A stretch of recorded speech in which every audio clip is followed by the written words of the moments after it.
예, 여러분 반갑습니다. 서로 간 꽤 긴 연휴인데 잘 지내셨는지 모르겠습니다.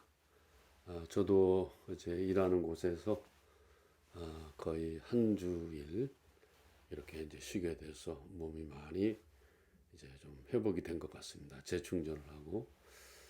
그러나 우리 사회가 대통령의 계엄 때문에 여러 가지로 복잡하고 불안하고 힘든 그런 시간들을 보내고 있습니다. 그리스도인들은 무엇보다도 자기 개인만을 생각하는 것이 아니고 또 이웃과 또 나라와 민족을 그들의 행복을 평안을 안녕을 생각해야 되는 그런 책임과 의무가 있다 그런 생각을 하면서 오늘 저는 특별히 이런 때일수록 우리가 더 말씀에 집중하고 또 말씀을 통해서 하나님께 나가는 방법과 세상을 향해 나가는 방법을 우리가 분명히 터득하고 있어야 되지 않을까 그런 생각을 한편으로 하면서 오늘 저는 특별히 개인구원과 사회구원에 관한 그런 주제로 묵상을 준비를 했습니다. 제가 신학을 한 지 얼마 안 돼서는 잘 깨닫지 못했어요. 그러나 이제 오랜 시간이 지나고 보니까 개인구원과 사회구원은 역시 뗄래야 뗄 수 없는 그런 관계가 있다는 것을 이제 직감하게 되었는데요. 오늘 저는 그런 주제를 가지고 여러분과 묵상을 나누려고 합니다. 오늘 이 묵상과 관련된 하나님의 말씀은 신약성경 누가복음 10장 25절에서 28절인데요. 여러분들이 너무 잘 아시는 말씀입니다. 제가 가진 성경으로 신약성경 110면 있습니다. 누가복음 10장 25절에서 28절 말씀 제가 읽어드리도록 하겠습니다. 어떤 율법 교사가 일어나 예수를 시험하여 이르되 선생님 내가 무엇을 하여 영생을 얻으리까? 예수께서 이르시되 율법에 무엇이라 기록되었으며 내가 어떻게 읽느냐? 대답하여 이르되 내 마음을 다하며 목숨을 다하며 힘을 다하며 뜻을 다하여 주 너의 하나님을 사랑하고 또한 내 이웃을 내 자신같이 사랑하라 하였느니라. 예수께서 이르시되 내 답이 옳도다. 이를 행하라. 그리하면 살리라. 우리 믿는 성도들에게 기독교에 있어서 가장 중요한 것은 구원과 영생이 아닌가 그렇게 생각을 해봅니다. 전에도 구원에 대해서 영생에 대해서 제가 꽤 자세하게 묵상을 말씀드린 것 같은데 여러분 잘 기억하시나 모르겠습니다. 구원은 우리가 죄로부터 이제 건져냄을 받은 것이고 영생은 우리가 죽어서 영원히 사는 그런 것도 있지만은 오는 세상의 삶 바로 지금 내가 말한 이후의 그런 삶들을 계속해서 누리게 된다는 것이죠. 우리가 예수를 영접하고 새롭게 거듭난 다음부터 누리는 삶 그것이 바로 영생의 삶이다. 이렇게 말씀을 드릴 수가 있겠습니다. 이처럼 영생이라는 것과 구원이라는 것은 굉장히 중요한 것인데 우리가 신앙생활 평생 이때까지 해왔는데 하나님 앞에 가서 맨 끝에 가서 주님이 우리를 만나시고는 하는 말씀이 얘야 나는 너를 모른다. 이렇게 말씀하시면 우리에게 충격이 얼마나 크겠습니까? 그렇기 때문에 누가 뭐래도 우리 신앙생활의 핵심, 믿음의 핵심, 그것은 영생과 구원을 확보하는 일이라고 말씀드릴 수 있겠습니다. 그러면 저와 여러분이 구원과 영생에 대해서 그것을 확보하는 방법에 대해서 잘 알고 계십니까? 대부분 어렴풋하게 알고 있는 것 같지만 자세히 물어보면은 그렇게 자신 있게 대답할 수 있는 사람이 많지 않다. 저는 그렇게 생각을 해봅니다. 오늘 본문에도 율법사가 예수님께 찾아와서 선생님, 어떻게 하면은 영생을 얻을 수가 있겠습니까? 우리는 대개 구원하면 개인적인 것으로만 치부하기에 바쁩니다. 그거는 이 경우라면 이 경우, 이 아무개면 이 아무개, 김아무개면 김아무개, 박아무개면 박아무개, 그렇게 개인에게만 해당된 것으로 종종 인식이 되고 있습니다. 그래서 전통적으로 우리 한국 그리스도인들은 역시 구원에 관한 것을 말할 때 그것은 개인적인 것이다, 이렇게 설명할 때가 대부분이라는 것이죠. 제 경우도 아주 저도 이제 어릴 때부터 교회를 다녔습니다만은 그때부터 구원은 개인적인 것이다, 이렇게 생각을 하고 있었어요. 그렇기 때문에 교회 안에서, 신앙생활 안에서 나에게만 집중해야 된다. 내가 어떻게 하느냐 하는 게 중요한 것이다. 물론 그 말도 맞는 말은 맞는 말이에요. 그렇지만은 그 개인에게만 너무 집중돼 버리게 되면 신앙의 본질에서, 신앙의 핵심에서 벗어날 수도 있다는 것입니다. 거기에 바로 함정이 있고 거기에 문제점이 있다는 것이죠. 그래서 이런 생각은 특별히 한국교회의 신앙인들이라고 하는 사람들이 유교와 샤머니즘에 기반한 경우가 대부분이기 때문에 구원하면은 개인적인 관점에만 이렇게 집중하는 그런 모습을 여러분과 제가 얼마든지 확인할 수가 있고, 그러한 여파는 지금도 역시 계속해서 이어지고 있다는 것입니다. 여기에 함정이 있고 여기에 문제가 있고 여기에 오류가 있다는 것이죠. 자, 저는 20대 초중반에 신학교에 들어갔습니다. 제가 처음 신학교 들어갔을 때 물론 보수교 다니기 때문에 지금 말씀드린 것처럼 구원하면은 무조건 개인에게만 집중을 하는 거예요. 근데 제가 이제 서울에서 신학대학을 다니면서 어떤 그런 유명한 윤리학 교수님의 책을 접하게 됐습니다. 그래서 그 책의 제목이 뭔가니 개인구원이냐 사회구원이냐, 그런 제목이었어요. 제가 그 책을 읽으면서 전혀 알지 못했던 새로운 것에 대해서 눈뜨기 시작을 했어요. 그건 아주 신선한 충격이었어요. 지금까지는 나에게 주어진 구원을 어떻게 이룰 것이냐, 거기에만 자꾸 집중하게 되어서 그저 나만 잘되고 나만 구원받고 나만 복받고 나만 누리면 되는 것이다, 이렇게 생각했는데 그것은 아주 잘못된 것이라는 것을 알게 되었던 것이죠. 그러나 사실 그 당시에는 그것이 저에게 아주 충격적이었다. 왜? 그 전까지만 해도 제가 인식하는 것은 구원이라는 것은, 영생이라는 것은 철저히 개인적인 것이었어요. 그러나 그 책에서 제가 읽었을 때 이 구원이라는 것은, 영생이라는 것은 개인적인 차원에서만 머물지 않는 것이고 이 사회를 향해서, 이 세상을 향해서 빛과 소금의 역할을 잘 감당하면서 거기에서 이제 모두가 함께 어우러지는 그런 공동체와 그런 관계 속에서 함께 구원을 이루어 나가야 된다. 그것을 우리에게 강조하고 있다는 것을 깨닫게 됐다는 것이죠.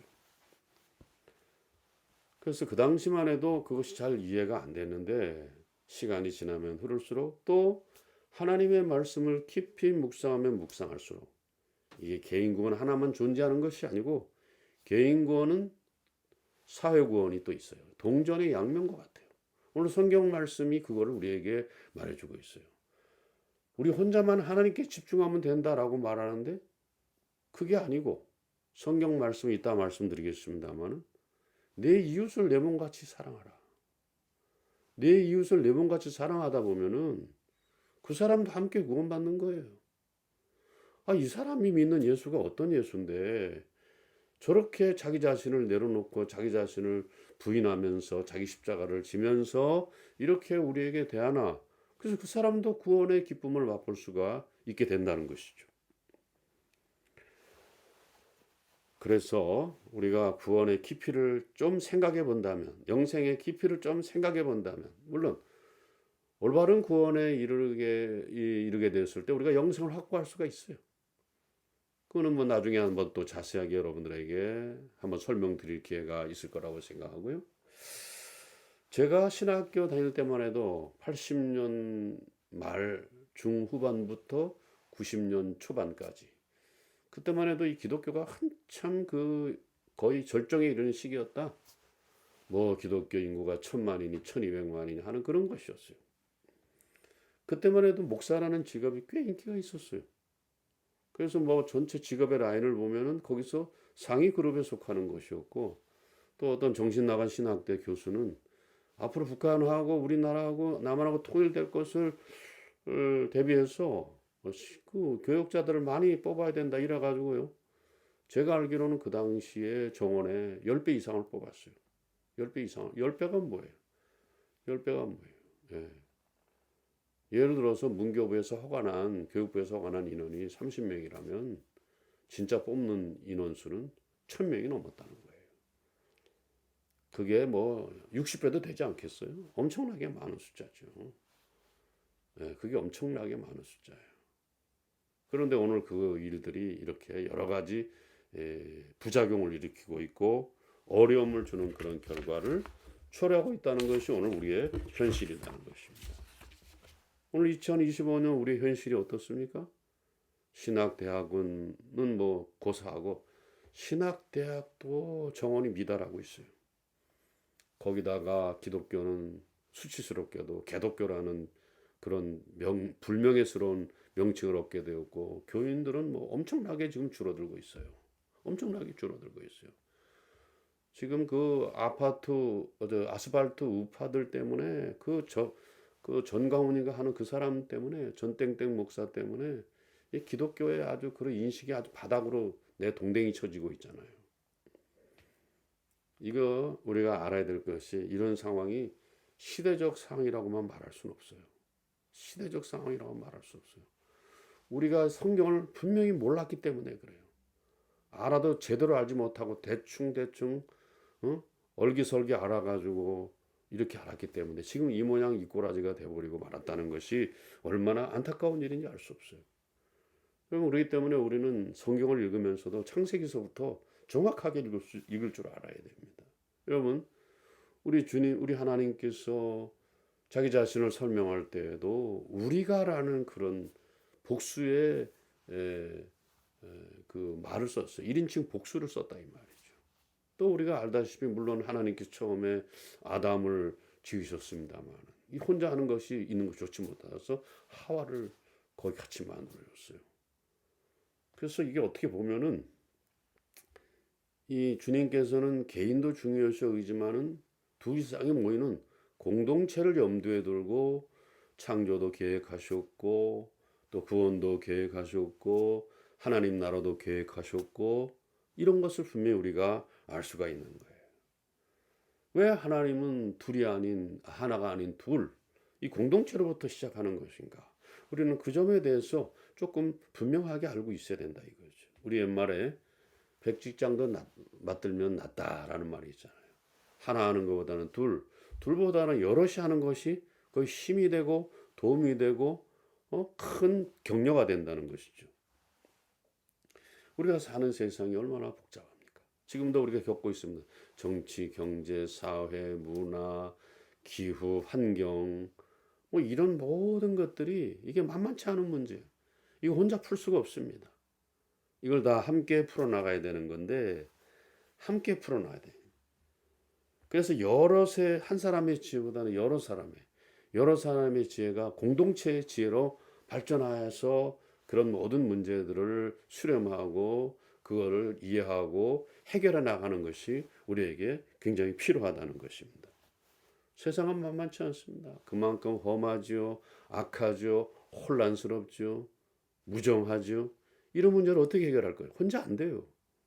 그렇기 때문에 우리는 둘 이상의 어떤 그런 나와 너, 세상, 그리고 공동체 이런 걸 통해서 이 모든 어려운 난관들을 헤쳐나가야 된다는 것이고 우리 하나님께서도 그걸 알기 때문에 그런 의도에서 당신도 모본을 보이셨지만은 아담 혼자서 시작한 것이 아니고 하와를 주셨고 그가 또 여러 자손을 낳으면서 이렇게 해서 모두가 다 공동체를 이루어서 하나님 나라를 이루면서 이렇게 발전할 수 있도록 진보할 수 있도록 그렇게 다 그렇게 플랜을 짜신 거다 이 말이죠. 그뿐 아닙니다. 지금 제가 말씀드린 거는 사회 문제뿐만 아니고 구원의 문제도 마찬가지다. 주님이 세상에 교회라는 공동체를 둔 그 뜻이 무엇이겠습니까? 의도가 무엇이겠습니까? 그것은 바로 그런 의미이세요. 교회라는 신앙 공동체를 통해서 함께 나누고 함께하는 법을 배우면서 거기에서 힘과 지혜를 얻고 거기서 구원을 이루고 나가라는 그런 당신의 깊은 의도가 있는 것이 아닌가 그렇게 생각이 됩니다. 아까도 잠깐 언급했습니다마는 한국 기독교가 왜 이 모양 이꼬라지게 됐습니까? 개인주의, 이기주의, 기복주의 이런 것들이 매몰. 성경은 온데간데 없어요. 이미 성경 다 집어쳐버렸어요. 집어쳐버렸다 이 말이지. 대형 교회도 그렇고 거기 모이는 사람도 그렇고 이게 얼마나 큰 한국 사회의 한국 교회 불행입니까? 큰 안타까움이죠. 그래서 지금 말씀드립니다마는 개인주의, 이기주의, 기복주의 이거는요 기독교 진리의 정면으로 배치되는 거예요. 정면으로 도전하는 것이다. 이런 기독교는 기독교로서 설 자리도 없고 명분도 없고 앞이 캄캄한 것이죠. 기독교 전체가 지금 보면은 크나큰 위기에 직면하고 있다는 것입니다. 나는 큰 교회 다니기 때문에 괜찮겠지. 에? 나는 많은 프로그램과 나는 많은 그런 제도에 이렇게 소속돼 있으니 괜찮겠지. 그건 여러분의 착각입니다. 우리가 하나님의 말씀을 깊이 묵상해서 그것을 이웃과 함께 나누고 세상과 함께 그것을 실현해 나갈 때 그때 하나님의 나라가 이루어지는 것이고 그때 내 개인 구원도 이루어지는 것이고 그때 사회 구원도 함께 동달아 이루어질 수 있는 거 아니겠습니까? 우리는 그 차원을 놓치면 안 된다는 거예요. 여러분과 제가 하늘의 썩어져가는 미랄이 되지 않으면 소망이 없습니다. 주님은 물론 창조주로서 혼자 천상에서 유아 독존 하시면서 그냥 누릴 수도 있는데 주님이 왜 성부 성자 하나님이 천상에서 세상을 받겠습니까? 그것은 함께하고 더불어 하는 것이다 라고 말하는 것이죠. 다시 이제 우리가 본문으로 돌아와 봅니다. 영생을 얻으려면 가장 큰 계명인 주님은 하나님과 이웃을 사랑하라. 이것이 바로 사랑의 이중계명 아니겠습니까? 하나님 사랑과 이웃 사랑이 따로따로 있는 게 아니에요. 동전의 양면과 같다. 함께 있는 것이고 같이 있는 것이다. 이웃 사랑과 하나님 사랑은 그 서로가 서로에게 관계를 맺고 원인과 결과가 되어주고 목적이 되어주고 이유가 되어주는 거 아니겠어요? 그래서 여러분 우리의 구원과 영생은 어떻게 보면은 하나님 사랑과 이웃 사랑이 서로 결합해서 원인과 결과가 되고 목적과 이유가 되어서 얻어낸 그런 아주 그로리한 놀라운 놀라운 그런 영적인 열매라는 것을 잊지 말아야 되겠어요. 신앙의 행위는 물론 개인으로부터 시작할 수 있지만 그건 개인으로 끝나는 것이 아니라 여럿이가 되고 공동체가 되고 함께가 되고 가치가 되어야 된다. 신앙은 항상 둘 이상으로부터 시작된다는 것. 그래서 그것이 공동체의 결과가 되고 또 공동체 안에서 개인도 존중받고 개인도 배려받고 개인도 거기에 초점을 맞춰야 된다는 것이에요. 개인과 공동체 이걸 어떻게 우리가 분리할 수가 있겠어요? 이게 분리하는 데부터 문제가 생기잖아요. 그래서 오늘 주님이 어떻게 하면 영생을 얻을 수 있겠습니까? 율법사가 시험하면 그것도 좀 진실하게 물어야 되는데 지가 잘났다 이거지. 율법사라 이거지. 예수님께 시험하면서 물어봤다. 이런 태도가 바로 안 되는 태도다. 겸손하게 우리가 하나님의 말씀에 접근할 때에 겸손하게 접근해야 돼요. 낮은 자세로 접근해야 돼요. 베레아 사람들처럼 이 말씀이 무언가 해서 나는 어떻게 이 말씀에 다가갈 것인가, 이 말씀을 어떻게 실천할 것인가, 그런 부분에 대해서 여러분과 제가 분명히 확실하게 해야 된다는 것이에요. 온전한 구원과 영생은 하나님 사랑과 이웃 사랑 동시에 시작이 된다는 거 잊지 말아야 되겠어요. 이렇게 보면 오늘날 기독교가 쇠퇴하는 이유, 기독교가 자꾸 나락으로 떨어지는 이유, 그리고 그 수가 엄청나게 줄어가는 이유는 기독교의 본질에서 벗어나고 있기 때문에 그래요. 벗어나고 있기 때문에. 시설이 잘 돼 있고 많이 모이는 내가 나가는 교회만 생각하지 마세요, 여러분. 그것도 사탄이 파놓은 함정이고, 응?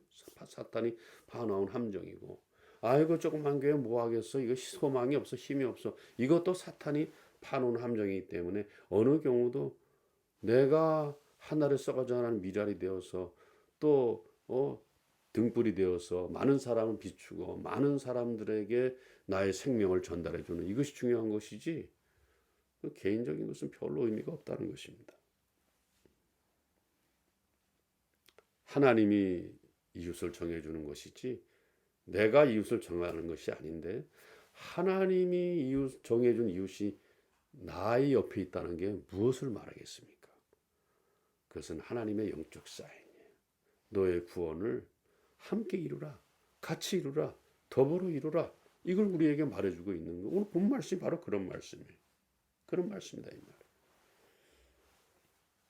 오늘 우리는 개인 구원에만 몰두한 나머지 이웃에 대해서 눈 감고 살고 있어요. 아니 남이야 뭐 퍼지든 깨지든 뒤집어지든 나하고 뭔 상관이냐.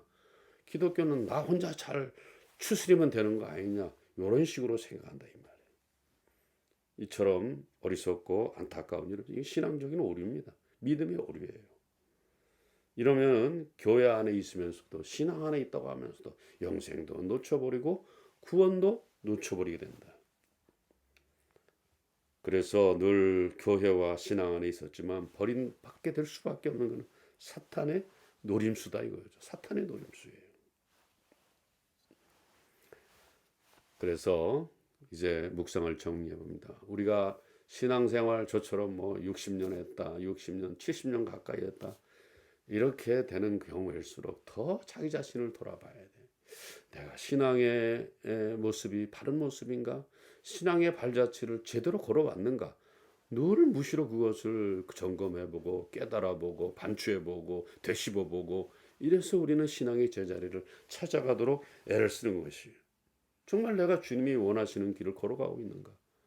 하나님 사랑과 이웃 사랑의 길을 걸어가고 있는가? 그것을 여러분과 제가 분명하게 판취해 볼 수 있어야 되는 거예요. 신앙생활하면서 나만 있고 이웃은 없다. 이것은 아주 잘못된 것이에요. 우리 한국 교회, 한국 기독교인들, 그리스도인들, 교인들 이런 신앙이 팽배해 있어요. 빨리 탈피해야 됩니다. 빨리 벗어나야 돼. 그랬을 때 우리가 하나님을 사랑하고 이웃을 사랑하는 게 같은 것이다, 동전의 양면과 같다 하는 것을 깨달았을 때 나도 구원받고 이웃도 구원받고 공동체가 구원받고 공동체가 영적으로 건강해지면서 그것이 확대되면 뭐가 되겠습니까? 킹덤 오브 갓, 하나님의 나라가 이루어지기 시작하는 거예요. 이 땅에서부터 이루어지는 거예요. 그것이 여러분과 저의 목표입니다. 이제 또 우리가 직장으로 돌아가서 사업장으로 생업으로 돌아가서 살아내야 할 텐데, 다시 한번 말씀해서 힘을 얻으시고 우리가 지역사회나 직장이나 사업장에 돌아가서 하나님 사랑과 이웃 사랑을 실천하며 나갈 때 여러분과 저는 다시 한번 하나님의 자녀로서 하나님의 백성으로서 온전한 모습으로 나가기 때문에 이 땅에 하나님의 나라를 세워가는 그런 여러분과 제가 될 줄로 믿습니다. 이 삶을 하나님께서 분명히 기뻐하실 줄로 믿습니다. 또 한두 주간 또 여러분들이 하시는 일에 하나님의 인도하심과 하나님의 세밀하신 간섭하심이 함께 하실 빕니다. 감사합니다. 평안하십시오.